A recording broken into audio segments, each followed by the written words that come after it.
buenas tardes, amigos y hermanos que nos ven por este canal.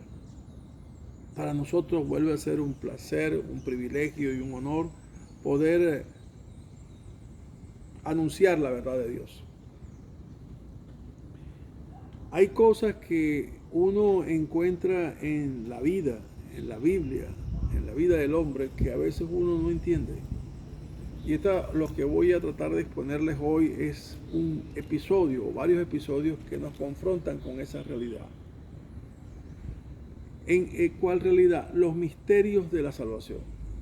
Hay misterios que nosotros no sabemos porque se nos mantiene oculto, pero en su tiempo sabremos.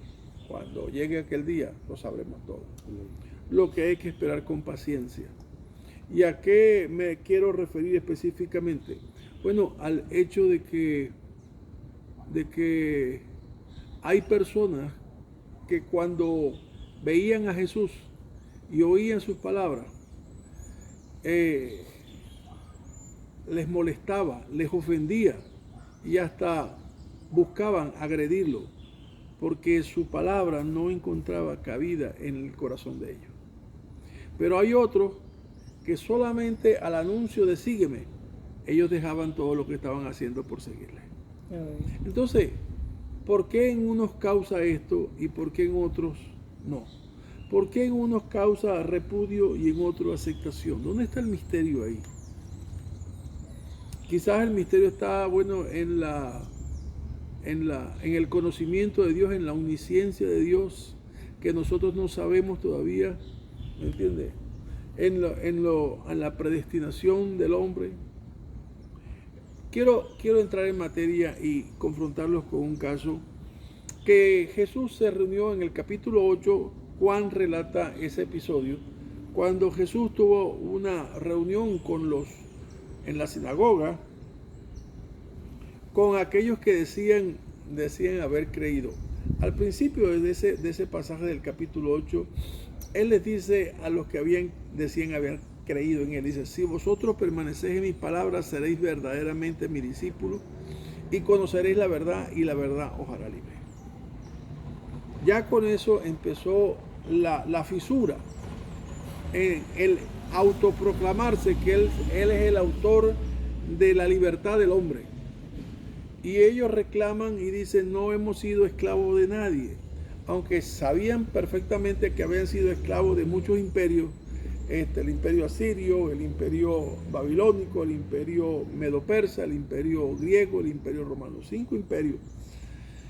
Tenían más de 700 años viviendo de esclavitud, más que el tiempo que vivieron de esclavitud en Egipto, que son 400 años más. Entonces, a este pueblo ellos dicen, jamás hemos sido esclavos de nadie. Y él les refuta y les dice, mire, déjeme decirle esto, no me estoy refiriendo a la esclavitud o a la hegemonía que otros imperios desde el punto de vista bélico lo sometan a ustedes. No, me estoy refiriendo es al pecado. Porque todo el que hace pecado, esclavo es del pecado. Miren lo que digo, todo el que practica pecado, esclavo es del pecado. Así que hay algo que el pecado subyuga, cautiva, esclaviza, amarra al alma de una persona, de la cual él no se puede desatar porque es un esclavo. Pero él sigue diciendo, si el Hijo libertare, seréis verdaderamente libres. Y así empieza o continúa la discusión entre ellos, que si eran hijos de Abraham, que si un solo padre tenían y era Dios. En fin, empieza pero Jesús le habla de frente a ellos y le dice, la verdad es que si fueras hijo de Abraham, la obra de Abraham haríais. Si fueras hijo de Dios, a mí me amaríais porque yo de Dios he venido. A cada argumento mentiroso que ellos hacían, pues Jesús los emplazaba con la verdad. Hasta el punto que vamos a leer unos versículos que están en el capítulo 8, al final de ese capítulo, que es como el punto de inflexión que hay en este cotejo que tiene Jesús con los fariseos. Entonces, capítulo 8, versículo 56 al 59. Abraham vuestro padre se gozó de que había de ver mi día, y lo vio y se gozó. Entonces le dijeron los judíos: aún no tienes 50 años y has visto a Abraham. Y Jesús les dijo: de cierto os digo, antes de que Abraham fuese, yo soy. Y tomaron entonces piedras para arrojárselas. Pero Jesús se escondió y salió del templo, y atravesando por en medio de ellos, se fue. Fíjense, ese episodio está interesante. Por eso dijo, este es el clima de la discusión. Porque Jesús no solamente dijo que yo de Dios he venido, porque yo soy el Hijo de Dios, porque yo honro a mi Padre. No, es que lo que le dijo al final es lo que ya sus oídos no podían aceptar. ¿Se acuerdan que el caso, el episodio de Esteban, cuando estaba predicando? Ellos se tapaban los oídos porque no soportaban escuchar la verdad del poder, la autoridad, la cara angelical de Esteban. En fin, no podían soportar esas palabras. Bueno, esto tampoco. Aunque es un hecho anterior, esto tampoco podían soportar de aquel que venía a decir, venía a declarar que él era preexistente. No solamente que era el hijo de José y de María, sino que antes de ellos ya él existía. Y Abraham seguramente existió quizás cerca de 2000 años antes. Y dice, bueno, antes que Abraham fuese, yo soy. El yo soy está diciendo, yo soy el que soy, yo soy el Dios eterno. Por eso es que este hombre llegó al extremo. Porque ellos no podían aceptar eso, entonces buscaron piedras para arrojárselas y él se escondió de ellos. ¿Por qué no pudieron aceptar esa declaración? ¿Y por qué no pudieron alegrarse que el Mesías prometido había llegado hasta su lugar? Veamos ahora el episodio donde él se enfrenta ya en última instancia, antes de ser sentenciado a muerte. Él se presenta ante la multitud. Sucedió que después de la última cena, ellos se fueron al huerto. En el huerto llegaron los alguaciles de noche y lo arrestaron, se lo llevaron. Luego lo llevaron, lo castigaron, le dieron los latigazos, los 39 latigazos, lo llevaron al pretorio. Y entonces en la mañana se presentaron los ancianos y el sumo sacerdote para hablar con Pilato, porque ante él lo habían entregado. Pilato dice que ha hecho de malo a este hombre. Y después que conversa con Jesús, dice, yo no tengo ningún argumento para matar a este hombre. Juzguen ustedes según sus leyes. Y ellos le dijeron, no nos he permitido a nosotros dar muerte a nadie. O sea, no solamente que ya lo habían sentenciado, lo habían arrestado, sino que ya lo habían sentenciado porque lo llevaron a Pilato para que lo ejecutara. Pero vamos a leer el pasaje cuando Jesús habla con el Pilato. ¿Del qué versículo a qué versículo? ¿El 23? El 23, del 21 al 23. Okay. Pero ellos volvieron a dar voces diciendo, crucifícale, crucifícale. Y él les dijo por tercera vez, pues qué mal ha hecho este. Ningún delito digno de muerte he hallado en él. Le castigaré, pues, y le soltaré. Mas ellos instaban a grandes voces pidiendo que fuese crucificado, y las voces de ellos y de los principales sacerdotes prevalecieron. Ahora fíjense, crucifícale, una multitud, no se sabe decir qué número de personas era, pero decían crucifícale, pero que seguramente ahí, perdón la especulación, pudieran haber estado aquellos que comieron pan y pescado y se saciaron, ¿sí? Pudieran haber estado ahí los que vieron la sanación del ciego Bartimeo, los que vieron la curación del cojo que rompió el techo y lo sanó. En fin, cualquiera de esos podía haber estado ahí. Pero hay una influencia de los líderes sobre las masas o sobre las multitudes para que ellos digan, o bien sea lo que sienten, o bien sea que digan lo que ellos quieren que digan. El asunto es que cuando Pilato no encontró argumento digno de muerte, ¿verdad? Solamente de azotarlo porque, bueno, había alguna desaveniencia con los judíos, ellos gritaban. En otro pasaje, otro evangelista dice, mire, si no le crucifican, no eres amigo del César. O sea, trataron de intimidar a Pilato para que le crucificase. El asunto es que en este mismo pasaje, Pilato tomó una bandeja y dijo, mire, yo me lavo las manos aquí. El famoso lavamiento de las manos. Yo me lavo las manos y soy exculpado de cualquier cosa sobre este hombre. ¿Por qué ellos no pudieron aceptar a Cristo? ¿Por qué si había una multitud frente a la barca allá en la orilla del mar y ellos oían su voz y se maravillaban por lo que oían? No eran entre ellos los que decían, ninguno ha hablado con tal autoridad como habla este. ¿Y dónde estaban los que defendieron? ¿Nadie abrió su boca? No, es que esto era necesario pasar. Esto era necesario vivir. Porque no había otro camino para él sino el Calvario. Porque él ya lo había profetizado. Es necesario que el Hijo del Hombre baje a Jerusalén y sea entregado en manos de los impíos, de los gentiles, y sea muerto, pero al tercer día resucitaré.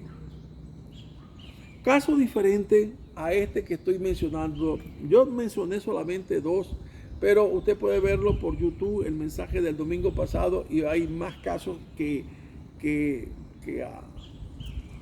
ahondan o suman a estos episodios de los que rechazaron a Jesús. La pregunta es que nosotros nos hacemos, ¿dónde está el misterio? ¿Por qué otros lo aceptan con tal alegría? Vamos a ver el primer caso de ellos y vamos a reflexionar sobre este pasaje. Lucas 19, del 1 al 10.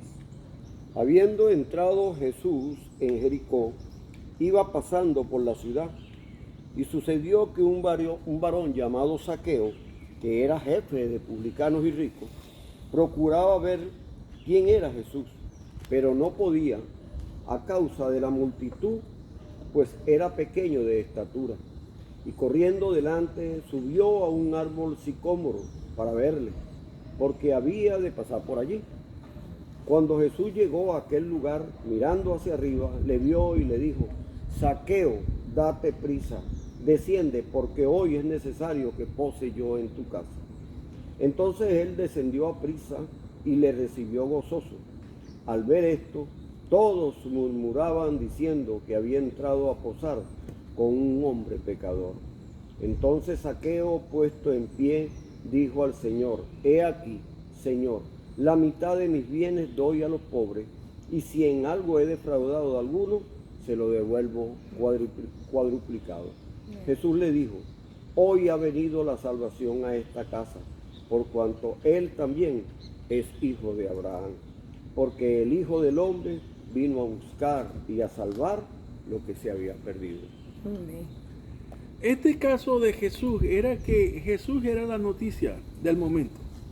Jesús era el hombre que la gente murmuraba en el mercado, en la sinagoga, en las plazas. Jesús era el hombre de los milagros. Jesús era el hombre de la autoridad. Jesús era el hombre...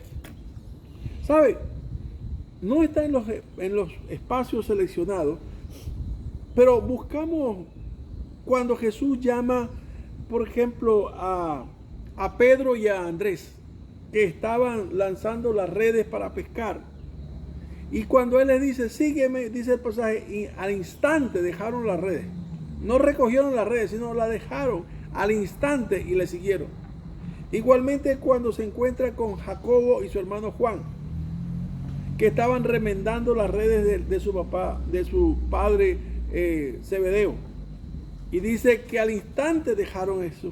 Igualmente el caso de Mateo, que era también un recaudador de impuestos. ¿Y qué dice el pasaje? Dice, cuando Jesús los llama, dice, dejando la mesa con el dinero, con los recaudos, con su responsabilidad, cada uno dejó todo. Parece un misterio, ¿verdad? ¿Cómo pudieron obedecer de manera instantánea? El caso que nos toca aquí es que Jesús, voy a decir así, tiene una selección muy particular sobre los que él ha escogido. Ya los que el Padre ha escogido, él dice, voy a llegar a esto y voy a demostrarle que la salvación no es de todos. Quisiera Dios que todos fueran salvos, pero la salvación está establecida para los que él ha escogido. ¿En quién era este Zaqueo? Primero que todo, vamos a ver la situación económica y social. Desde el punto de vista económico, dice que era jefe de los publicanos. O sea que si habían 20 recaudadores, él era el jefe de los 20 recaudadores. Imagínense lo rico que pudiera haber sido. Uno, desde el punto de vista social, era repudiado, era considerado un pecador. ¿Por qué? Porque era un recaudador de impuestos para el Imperio Romano y ellos eran judíos. Entonces era un hombre detestable, un rico eso detestable. Entonces no era aceptado. De hecho, decía, eran publicanos o pecadores. ¿Cómo Jesús se va a sentar si es un rabino? Se va a sentar con esta clase de gente. Ok, pero el pasaje es que Jesús entra a Jericó. El fulano Zaqueo sabía de Jesús y como era tanto la noticia de Jesús, él quería saber quién era Jesús. Y dice que como era de poca estatura, subió a un árbol y dijo, por aquí tiene que pasar y lo voy a ver. Ahora, ¿cuál sería la sorpresa de Zaqueo? Que a Jesús al pasar ahí y él tenía sus par de ojos enfocando milimétricamente a Jesús, Jesús levanta su rostro y lo mira y se cruzan la mirada y le dice, Zaqueo, date prisa, porque hoy es necesario que hoy pose en tu casa. Que, mire, yo creo que el corazón de Zaqueo se le iba a explotar como una cotufa, como una cotufa, de la emoción. Y dice que él se lanzó, se bajó y se fue a su casa. Y quizás como hizo Abraham con aquellos visitantes de noche, mandó a preparar un cordero, mandó a preparar comida y la alegría que tenía Zaqueo de recibirle, porque dice el pasaje, y le recibió aquel día gozoso. Pero, ¿sabe por qué eso fue instantáneo? Jesús no discutió como aquellos con él, sino que solamente con una sola palabra el hombre se lanzó del árbol y fue y le preparó aposento para que él estuviese en su casa. Pero no solamente esto, el cambio que provocó en la mente de aquel hombre rico. Digo, la mitad de mis bienes, no sé cuánto era, la mitad de mis bienes se los daré a los pobres.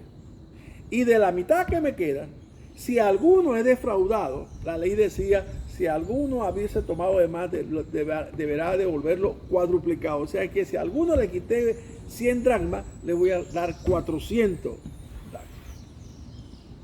Ese es el cambio que Dios produce en un hombre impío, en un hombre metálico, en un hombre que no tiene que saber nada con Dios. Pero cuando Jesús llega a la vida de un hombre, tiene que necesariamente producir un cambio.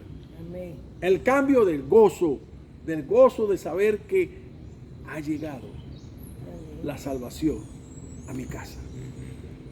Sin él preguntarlo, Jesús le respondió de esa manera. Hoy ha llegado la salvación a esta casa. El último caso que quiero exponerles en esta tarde es el caso cuando ya Jesús ha sido sentenciado y puesto en el madero, en la cruz. Ya están en lo último. Y él fue crucificado con dos malhechores que habían sido también sentenciados a muerte. El de la izquierda, le injuriaba y le decía, mira, si eres el Hijo de Dios, mira, bájate y bájanos a nosotros y vámonos de aquí. El otro, el de la derecha, le decía, pero ¿cómo es posible que tú estando en el mismo lugar de tu condenación, no tengas temor de Dios? Si estamos aquí es porque males hemos hecho y merecemos el castigo que tenemos. Pero no ha hecho nada. Vamos a leer el pasaje para entonces abonar un poco el comentario sobre el pasaje. Lucas 23 del 39 al 43. Y uno de los malhechores que estaban colgados le injuriaba, diciendo, si tú eres el Cristo, sálvate a ti mismo y a nosotros. Respondiendo el otro le reprendió diciendo, ¿ni aún temes tú a Dios estando en la misma condenación? Nosotros a la verdad justamente padecemos, porque recibimos lo que merecieron nuestros hechos. Mas ningún mal hizo.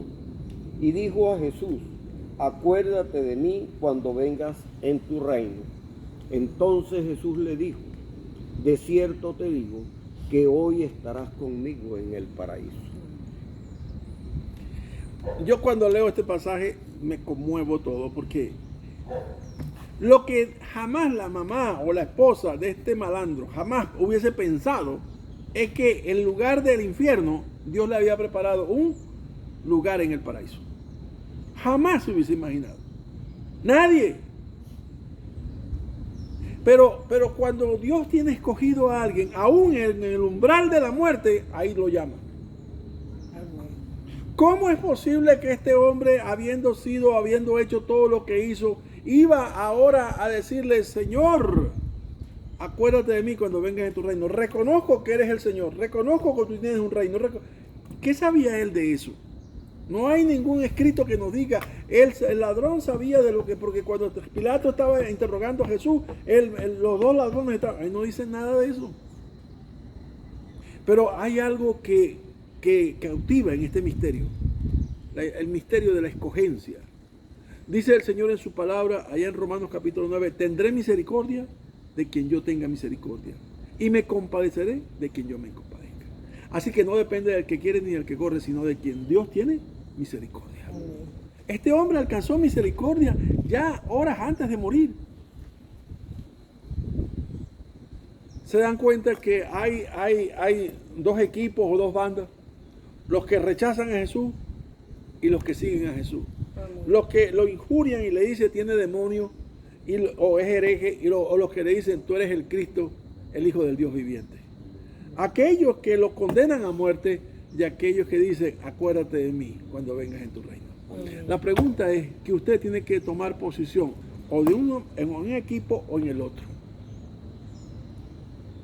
O usted reconoce a Cristo como Señor o lo rechaza. Porque sabe que ahí no hay medias tintas. O es blanco o es negro. O es sí o es no. O es 1 o es 0. Pero no hay estados intermedios. No hay espacio. Porque Jesucristo habla de una manera muy fuerte y muy taxativa. Dice, el que conmigo no es, contra mí es. Y el que conmigo no recoge, desparrama. Y fíjense, la conclusión nos dice, desparrama. O sea, haces un desastre. Tira las canicas al piso, desparrama. Y el que conmigo, al que a mí no me sigue, contra mí es mi enemigo. La pregunta es, ¿cuál es su condición? Yo le voy a sugerir esta tarde que usted pueda decirle, Señor mío y Dios mío, sé propicio a mí, que soy pecador. Cierre sus ojos por un momento y permítame hacer esta oración junto con usted. Padre, en esta hora he escuchado tu palabra y necesito de ti. Necesito de ti. No quiero ser encontrado en aquel grupo de hombres que te rechazan, te injurian, o que injurian a tu hijo, o que lo maldicen, o que le dicen que tiene demonio, o lo tildan de hereje. Yo quiero ser encontrado como aquel grupo de hombres y mujeres que dicen, tú eres el Cristo, el Hijo del Dios viviente, tú eres el Salvador del mundo, tú eres el Mesías, tú eres de hoy en adelante mi Señor y mi Salvador. Amén. Dígaselo ahí donde está y Señor añada bendición a cada una de sus palabras. Dios le bendiga y gracias por escuchar. Amén.